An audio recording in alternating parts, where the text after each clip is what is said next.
Good day, Crime Talk aficionados. It's Friday, and I don't know about you, but it's been kind of a long week. But probably not as long as week as it's been for Nick Reiner, who is apparently confused about why he's even incarcerated. There's a federal hearing challenging the death penalty in the Luigi Mangione case. Testimony resumes in the landmark trial for the Uvalde school police officer after the judge strikes some testimony yesterday. A disturbing discovery in Pennsylvania where police uncover 100 human remains in a suspect's home. That's weird. Kansas couple is charged with child abuse after letting their 4-year-old stand out in the cold. An East Memphis resident has been charged with voluntary manslaughter after shooting an intruder. So you know there's got to be a twist there. A band boosters fundraiser takes a sour note.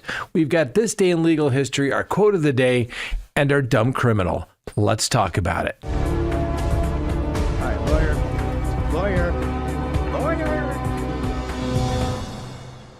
Good day, Crime Talk aficionados. My name is Scott Reich, and this is Crime Talk. Thanks for joining us. You know the drill. Subscribe if you haven't, like if you do, leave me a comment below, hit that little bell for notifications, and yes, you can always check us out on any of your favorite podcasting apps. Now, before we get to the docket, let me remind you to go to crimetalksearch.com. Go there, sign up for a background subscription service today. When you do, you'll be able to do as many background searches on anyone here in the United States as you desire. And you're going to get more information than you ever wanted to know about a particular person. You're going to find out about email addresses, phone numbers. You're going to find out about a social media presence. You're going to see if they have liens, judgments against them. How about, are they married or are they divorced? Do they own property? Are there judgments? Are they, on one of those lists that you hear so much about? And that's right. Do they have a criminal history? Probably the most important, particularly if somebody's coming into your life, ladies and gentlemen. Go check them out. CrimeTalkSearch.com. You're going to be happy that you did. All right, ladies and gentlemen, so it is Friday, as I mentioned, long week. I don't know about you. Good things happen, bad things happen. It's just part of the everyday stuff, but I can say I will be with you the last week in January because I won't be in trial. I resolved my murder for hire with a plea this morning. It was a little touch and go. Weren't sure we were going to get through it, but we did. And, it's a personal decision. I personally was looking forward to go trying it, but you got to do what the client wants to do. So at least I'll be with you the last week in January. All right, so let's go ahead and open the record for Friday, January 9th, 2026. And apparently Nick Reiner is completely confused as to why he is there. And we got a lot of other stuff to talk about the Reiner case as well. So needless to say, the Reiner case is kind of captivating the Hollywood and beyond. And he's obviously, Nick Reiner is also charged with the death of filmmaker Rob Reiner and his wife, Michelle, facing allegations of murdering his parents in a brutal stabbing incident. Now, recent reports indicate that Nick Reiner is perplexed about his incarceration, viewing it as part of a broader conspiracy against him. Now, this development coincides with observations from his latest court appearance, where he exhibited a detached and unsettling presence. And there's speculation surrounding his former attorney's sudden withdrawal, potentially motivated by concerns of over professional and social repercussions in the entertainment industry. That's right. So sources close to the matter have revealed that Nick Reiner struggles to comprehend the reasons for his detention following the December 14th, 2025 deaths of his parents there in their Brentwood homes. According to insiders, Reiner perceives his arrest and subsequent charges as elements of a deliberate plot orchestrated by unidentified individuals. Now, despite the apparent disconnect from reality, reports suggest he retains some awareness of the acts he is accused of committing, though his grasp on events appears fractured.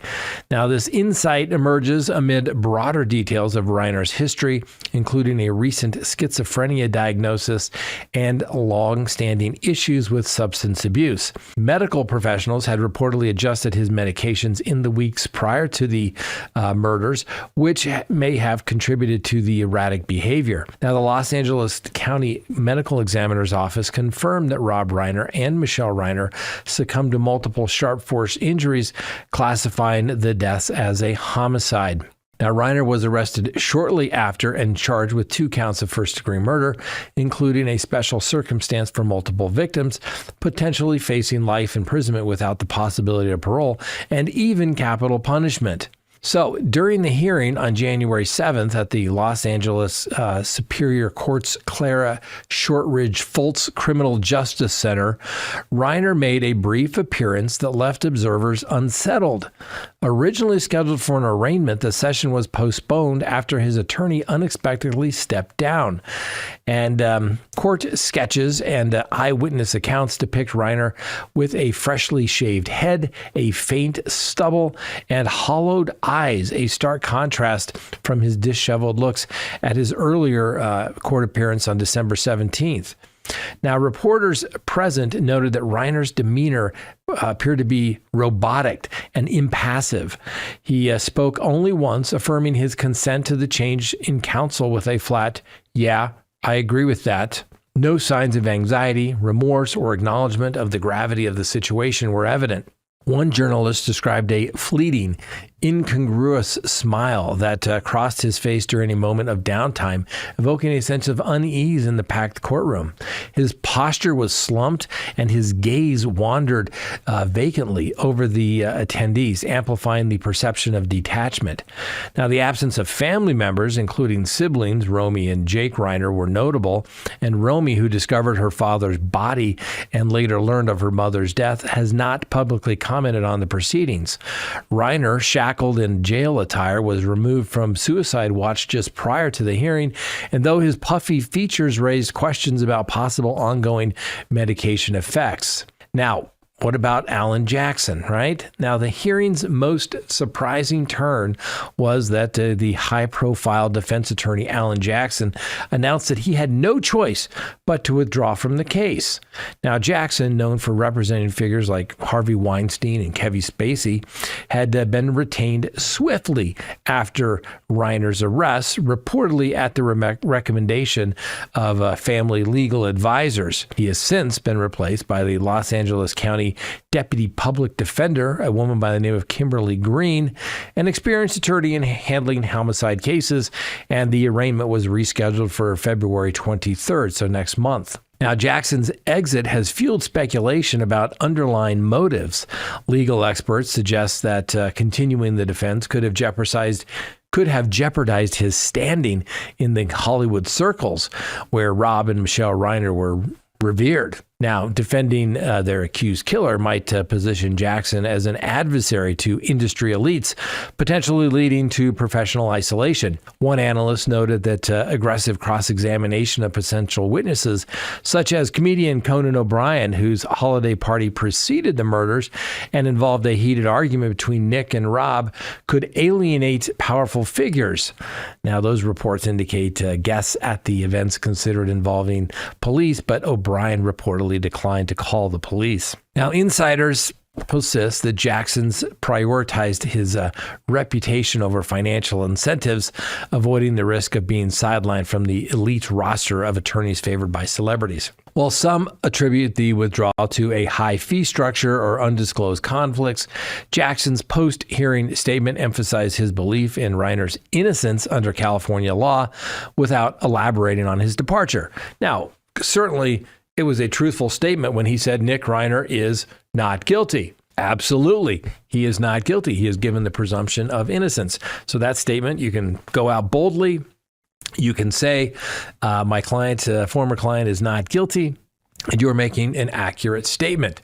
So, colleagues defended Jackson's ethics, asserting that such decisions are never taken lightly. And obviously, as the case progresses, Questions are going to linger about Reiner's potential plea and expectations leaning towards not guilty by reason of insanity given the mental health background.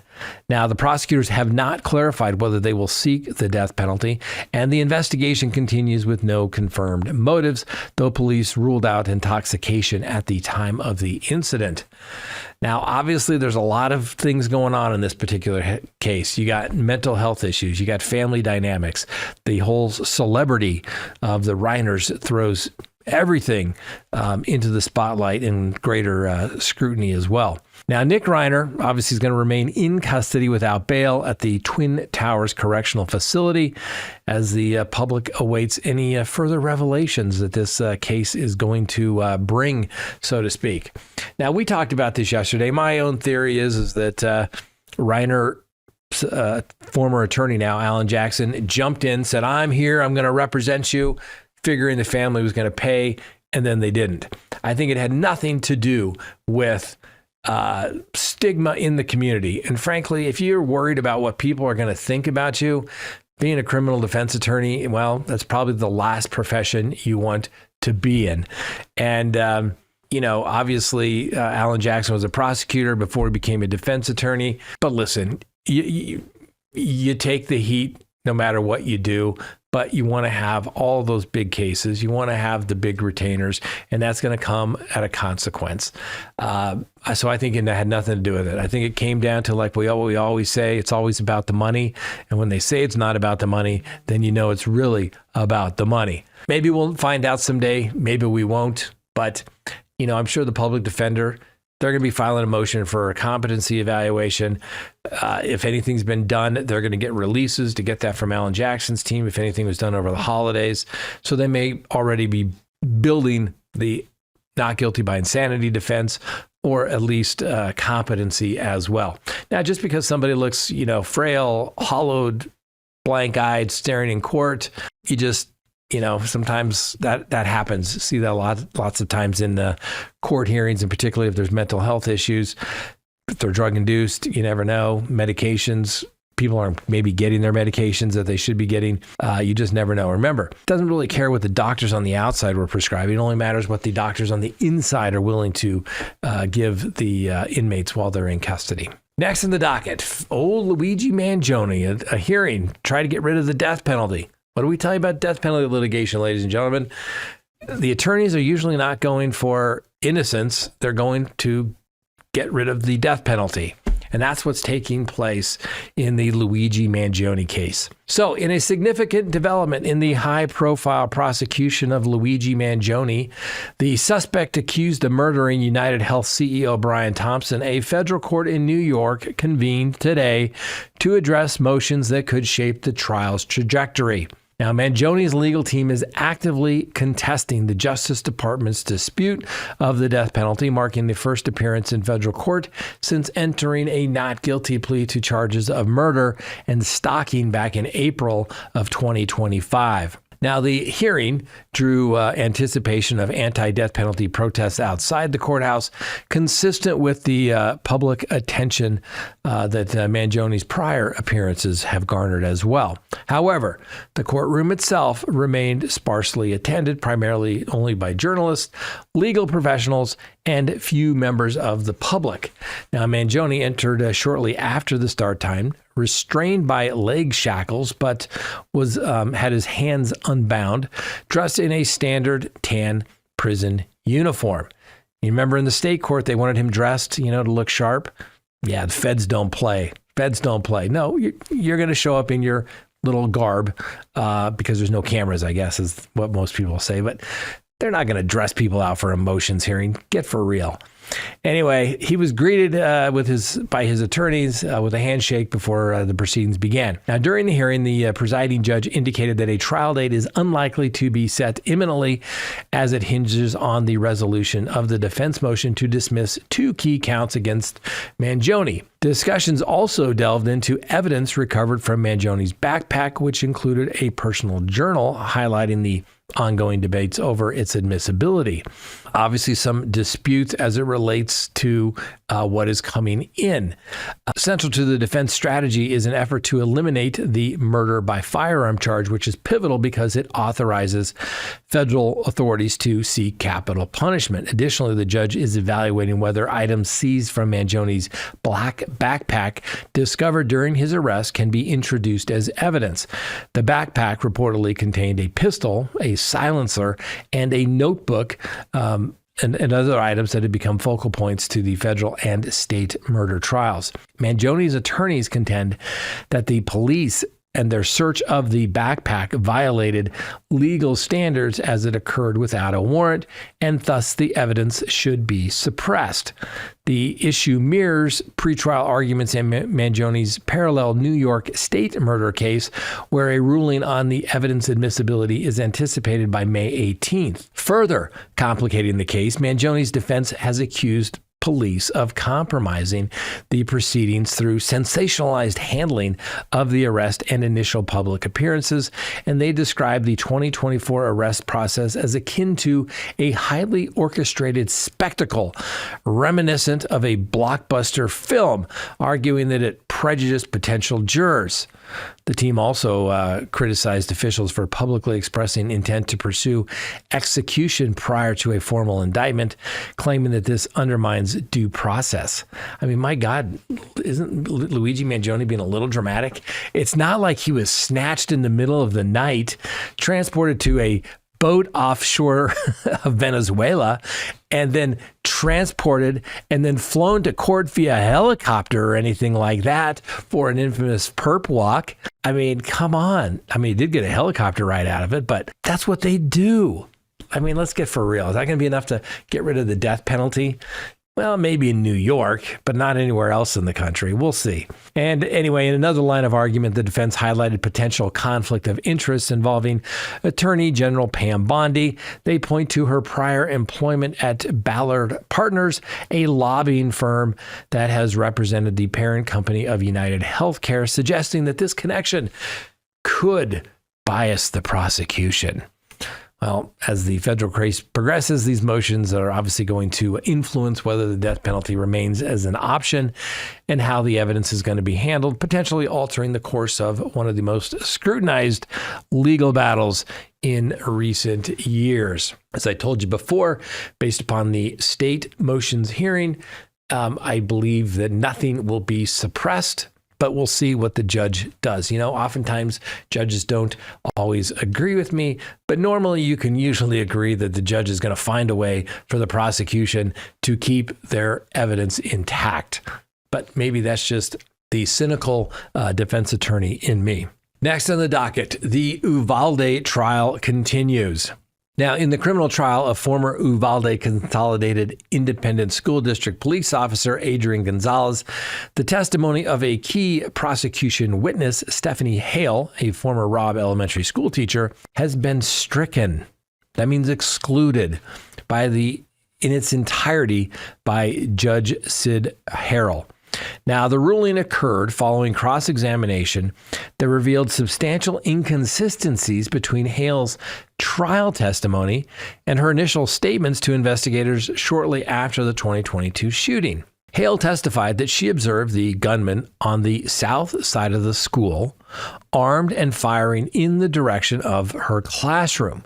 Details relevant to Gonzalez's location and response during the incident are obviously at issue. However, her original account to the Texas Rangers investigators 4 days after the shooting took place did not include her direct observations of the shooter or shots fired towards her location. Some elements in her trial account were described as implied rather than directly witnessed.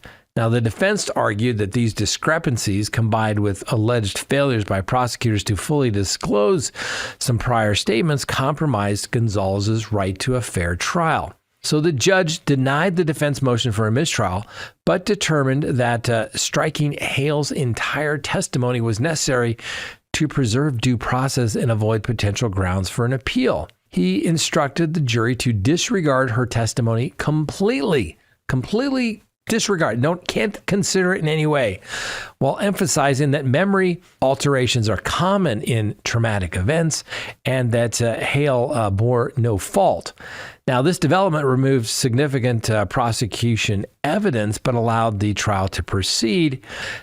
I was a little surprised by the judge's ruling here. If there was a statement that the prosecution knew about and they didn't turn it over, yes, that could be a reason to strike one's testimony or grant a mistrial. But to say that this woman got on the stand and basically added stuff or deleted testimony from what her prior statement was, well, that's what cross-examination is for. But apparently the judge thought it was so profound enough to just strike it, because if I don't strike it, it's going to get reversed on appeal, and we certainly don't want that. So it was almost like the judge is saying, I think this witness fabricated this testimony, but I don't want to call her a liar because, it's really tragic and she was in a shooting. This is so different that we just can't believe it. Basically find her incredible as a matter of law. I read the judge, his statement about how he was in a car accident and he thought he was going to die, and his memory and things come back and different and all that stuff. But I don't know. That's just very odd to me. He tried to split the baby, make the witness not look like she was fabricating testimony, but striking her testimony at the same time. Anyway, it is what it is. It's over. It's done. And it probably does remove any appellate issues. And next on the docket, police in Pennsylvania find 100 human remains in a suspect's house. That's a little odd, don't you think? So a 34-year-old man from Pennsylvania faces numerous criminal charges following the recovery of more than 100 sets of human remains from his residence and a storage unit. Now, police described the case as one of the most shocking incidents of grave desecration in recent memory. Yeah. Jonathan Gerlach was arrested on January 6 at Mount Moriah Cemetery, a historic site established in 1855, located on the border of Philadelphia and Delaware County. Investigators conducting surveillance observed visible bones and skulls in his car, and Gerlach was apprehended as he exited the cemetery carrying a crowbar and a burlap sack containing the mummified remains of 2 young children, 3 skulls, and additional bones. Now, Jonathan Gerlach's arrest, the police ultimately found more than 100 skeletal remains. Subsequent searches of Gerlach's home on Washington Avenue in Ephrata, Ephrata, ladies and gentlemen, and a separate storage facility revealed over 100 full or partial skeletal remains, including skulls, long bones, mummified hands and feet, and some decomposing torsos. Now, some remains date back centuries, while others appear more recent, including those believed to belong to infants and one skeleton with an implanted cardiac pacemaker.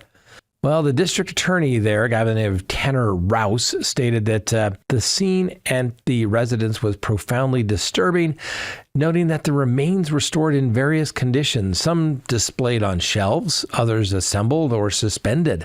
Police indicate that Mr. Gerlach targeted at least 26 mausoleums and vaults at the Mount Moriah Cemetery, with possible connections to thefts at other regional burial sites as well. So Gerlach reportedly admitted to removing approximately 30 sets of remains and cooperated by identifying effective graves.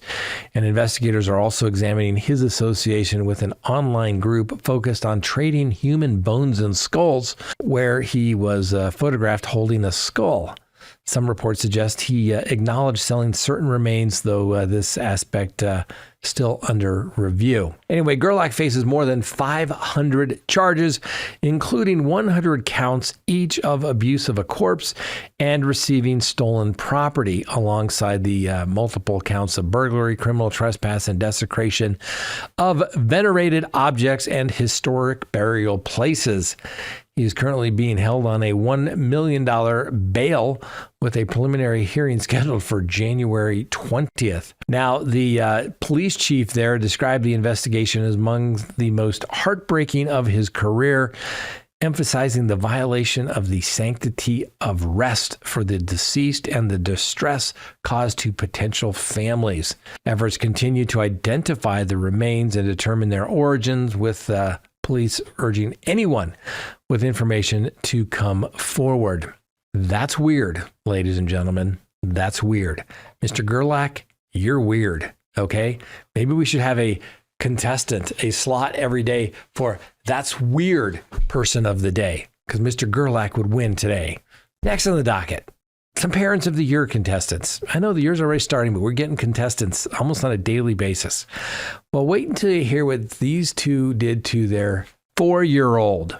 So a 26-year-old father and his 36-year-old girlfriend in Kansas face charges of child abuse and endangerment after police say that they punished a 4-year-old girl by making her stand outside on a porch in sub-freezing temperatures while wearing only underwear. Please meet Brady Burr and Abby Bradstreet. They were arrested following an investigation that began when the child's mother noticed injuries and unusual coldness in the girl's feet after the children returned from a visit to Burr's home in McPherson on December 7th. Now, according to court records, the girl had wet herself twice during the visit. As punishment, she was reportedly required to remain on the porch without outer clothing while the rest of the household, including her brother, decorated the Christmas tree inside. Temperatures that day ranged from 28 to 30 degrees Fahrenheit. And when questioned by her mother, the child explained that she was not allowed to participate in the tree decoration because she had been bad and was placed outside alone. She also reported being spanked with a spoon for the incident. Now, during the forensic interview of the young girl, she stated that Bradstreet ordered her to stand on the porch in underwear and instructed her not to move. Her brother corroborated parts of the account, adding that the girl was also made to eat dinner in the bathtub. He estimated she was outside for about 50 minutes, while the girl recalled it being about 5 minutes. But remember, she's only 4. Now, the mother observed bruising on the child's buttocks and noted that her feet appeared to be red to purple and were extremely cold. No rash was found, and contrary to what Burr had mentioned when dropping off the children in Salina, Kansas. Anyway, Burr and Bradstreet were taken into custody on December 11th and have since been released on bond. They are scheduled to appear in court next week. So this is a little bit of a twist. A Memphis man shoots an intruder, but yet the resident gets charged. There's got to be a little more to that, right, ladies and gentlemen? Because you have a right to defend yourself in most states when people come into your residence unannounced. But wait, there's more. A 30-year-old apartment resident faces voluntary manslaughter charges after he fatally shot a man who unlawfully entered his East Memphis home early Thursday morning, according to police. Now, the incident occurred at the 1200 block of Robin Hood Lane. And according to the arrest affidavit, Marcus Griffin was awakened by a noise inside his apartment about 3:30 a.m. He retrieved a handgun stored under his pillow and discovered an unknown individual in his living room, positioned near an open window. The intruder reportedly stated that he was unaware anyone occupied the residence and then exited through the front door. Now, Griffin pursued the man into the outdoor courtyard and then fired 3 shots as the individual fled. Obviously, police and emergency people were called, and they located the victim unresponsive with multiple gunshot wounds. He was transported to the Regional 1 healthcare in critical condition, but later died. Well, Mr. Griffin placed the firearm on his bed, contacted the police, and provided a statement to the investigators. The handgun was obviously recovered from the apartment, and he is currently being held in the Shelby County custody pending further proceedings. Do you understand and see what the problem is for our homeowner here, our apartment owner? Yes, he shot at the person after he went outside. Ooh. So obviously, there's some boundaries on self-defense, particularly under Tennessee law, that provides in the Tennessee Code 3911-611 that a person may lawfully that a person lawfully present in a location has no duty to retreat before using force, including deadly force, when reasonably believing it's necessary to prevent imminent death, serious bodily injury, or a forcible felony. A statutory presumption of reasonable fear applies specifically when deadly force is employed within a residence, dwelling, business, or occupied vehicle against someone who has unlawfully and forcibly entered. Now, the presumption does not automatically extend to actions outside of the dwelling, especially in the immediate threat appears to have ended, such as when an intruder is retreating.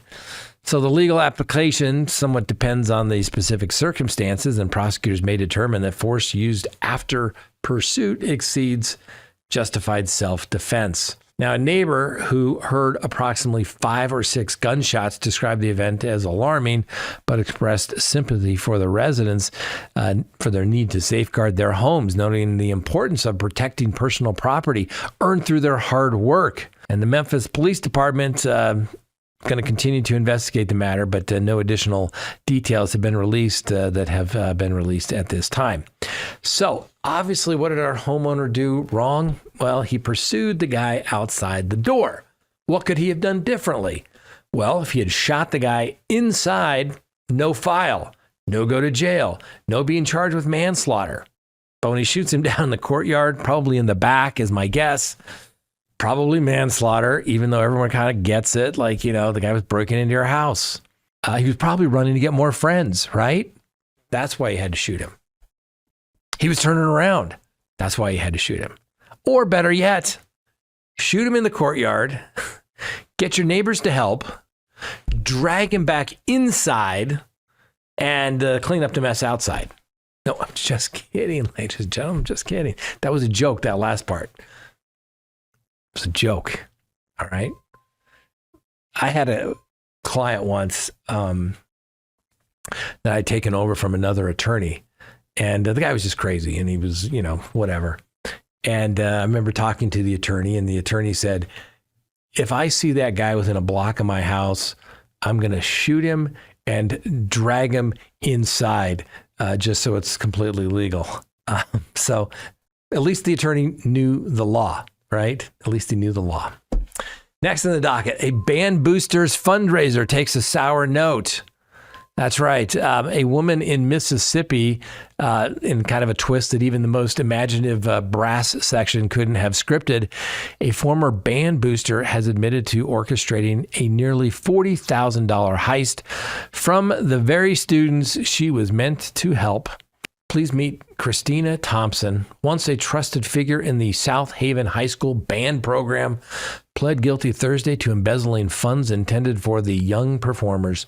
The scheme came to light after a seemingly innocent chocolate bar fundraiser went a little off-key. The students had enthusiastically sold boxes of chocolate to raise money for the band.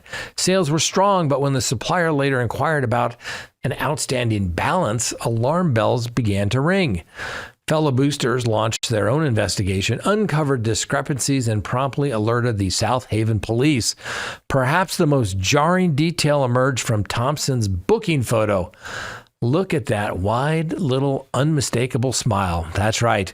Well, the DeSoto County District Attorney Matthew Barton expressed dismay at the expression, describing it as striking absence of any contrition. I'm sure the photographer told her to smile, right? Anyway, sentencing has been deferred until March, giving Thompson an opportunity to make full restitution because it's a theft case and, well, they just want their money. Prosecutors have made it clear, though, that repayment will heavily influence her fate. Like I said, it's a theft case. It's always about the money. Failure to return the money could result in a prison sentence of up to 20 years. And the stolen funds were meant to support essential band needs, including uniforms for students whose families could not afford them. And in the wake of the theft, the booster organization has launched a GoFundMe campaign to help recover the losses and keep the music playing for the South Haven's young artists. Now, while the band marches on, this particular solo performance has ended on a decidedly minor chord. Next, this day in legal history, January 9th, 1788, Connecticut voted to ratify the Constitution and become the 5th state to do so. But on this date in 1861, Mississippi seceded from the Union. And in 1950, Savignon versus United States Supreme Court held that a U.S. citizen who voluntarily obtained foreign naturalization could lose U.S. citizenship under the expatriation laws then in force. And on this day in 1985, United States v. Boyle, the court held that relying on an attorney or accountant does not automatically qualify as reasonable cause to avoid a late filing penalty when a taxpayer misses a clear filing deadline. It's a widely cited rule in the federal tax law through this date. And next, how about a quote of the day? Our quote of the day comes from Strickland v. Washington, a United States Supreme Court decision from 1984, which sets the prevailing standards of claims for ineffective assistance of counsel, a frequent ground for seeking relief or a new trial, more than likely. Now, the quote from the case is, quote, "A convicted defendant's claim that counsel's assistant was so defective as to require reversal of a conviction or setting aside of a death sentence requires that the defendant show first that the counsel's performance was deficient, and second, that the deficient performance prejudiced the defendant so as to deprive the defendant of a fair trial." Think about that, ladies and gentlemen. We always talk about post-conviction ineffective assistance of counsel claims, but it has to be so deficient, and it actually had to deprive them of a fair trial. Multi-pronged element that has to be met. And finally, our dumb criminal of the day as we head into the weekend.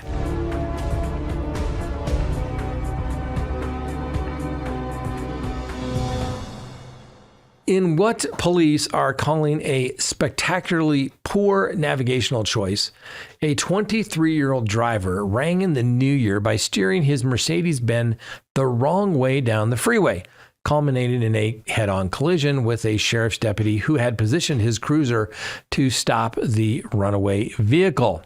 Now, the incident unfolded around 2:30 a.m. on January 1st when Zachariah Council entered the freeway traveling against traffic.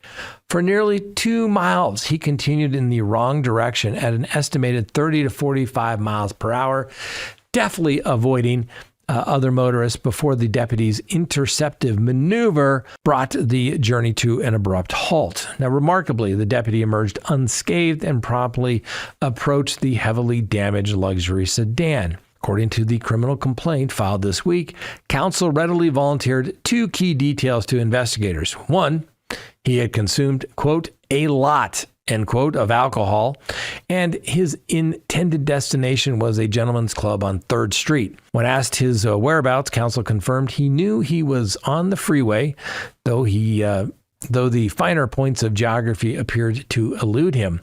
Prosecutors noted this marks counsel's 2nd drunk driving offense, and while the suspect's evening ended in handcuffs rather than under mood lighting, the deputy's quick thinking undoubtedly prevented a more dangerous outcome on the road that night, so that others were out obviously celebrating the New Year. Police reminded drivers that the shortest distance between 2 points is rarely achieved by ignoring every road sign in sight.